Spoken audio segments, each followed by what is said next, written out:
Pastinya melihat kepada tumpuan DUN adalah bagaimana rakyat di DUN tersebut memilih wakil mereka untuk membantu pentadbiran negeri. Pastinya kita dah ajukan soalan semulalah kepada panel kita.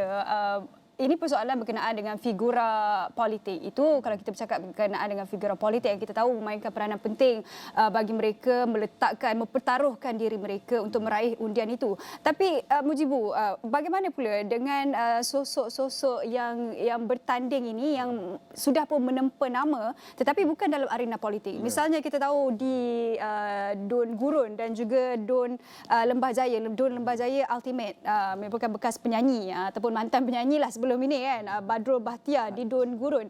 Bagaimana nama-nama besar ini juga memainkan peranan untuk meraih undian daripada rakyat yang berada di DUN tersebut?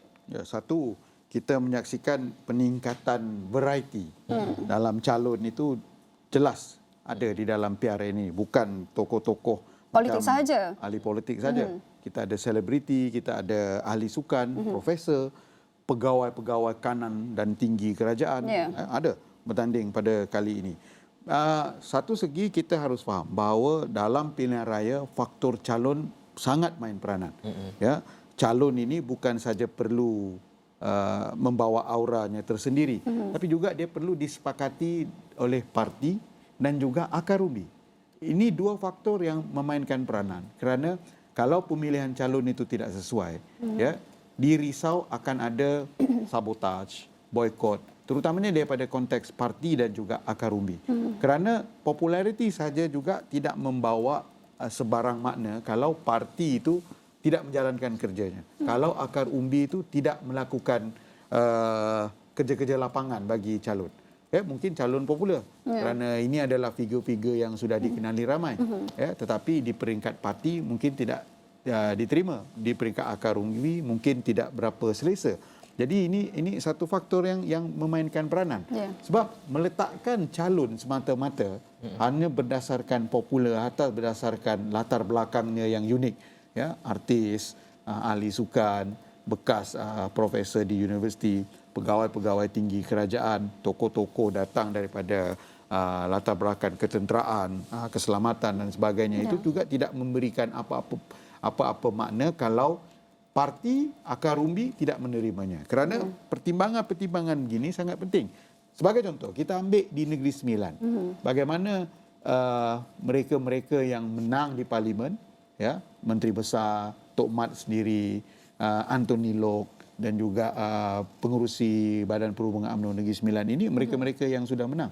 Tapi atas pertimbangan bahawa memenangi kerusi sebanyak yang mungkin dan perkiraan parti bahawa mereka ini perlu dipasang itu di kawasan itu, mempertunjukkan bahawa calon itu sangat memain peranan. Begitu juga dalam konteks Badrul Bahtiar di Gurun, ya, memandangkan demografi Gurun yang sedikit bercampur, ada kawasan-kawasan orang Cina dan beliau ini mempunyai jasa yang besar dan pengaruh yang tinggi di kalangan anak muda berdasarkan sumbangannya dalam bola sepak negeri Kedah. Ini menjadi pertimbangan yang begitu. Tetapi apakah ini boleh diterima oleh akar umbi parti? Memandangkan harus dipahami politik organik dalam parti itu. Ya. Selepas saja pilihan raya berakhir, ada orang-orang parti yang sudah melakukan kerja dan persediaan, bukan saja untuk mempromosikan diri mereka untuk bertalon. Tiba-tiba nak dikatakan akan dicalonkan, datang calon payung terjun begini. Ini juga harus menjadi pertimbangan pada ketika itu.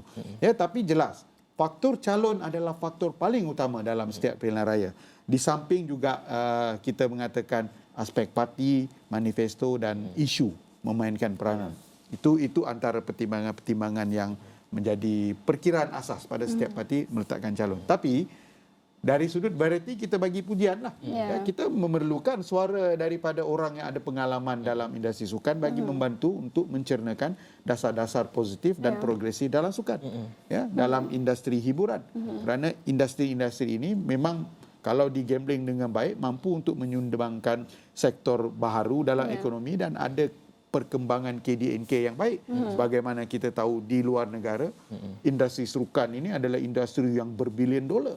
Ya, jadi mengapa kita tidak menghantar seseorang yang ada pengalaman itu untuk mencanai idea-idea yang baik bagi memajukan industri sukan dan industri hiburan. Cuma bergantung kepada selera rakyat lah. Apakah itu menjadi pertimbangan mereka dalam memilih ataupun ada faktor lain yang menjadi pemberat utama sehingga kan orang-orang begini terpinggir dan kita menghantar orang politik yang begitu jugalah masuk ke dalam Dewan Undangan Negeri untuk menentukan nasib 9.7 mengundi yang mengundi hari ini di negeri masing-masing.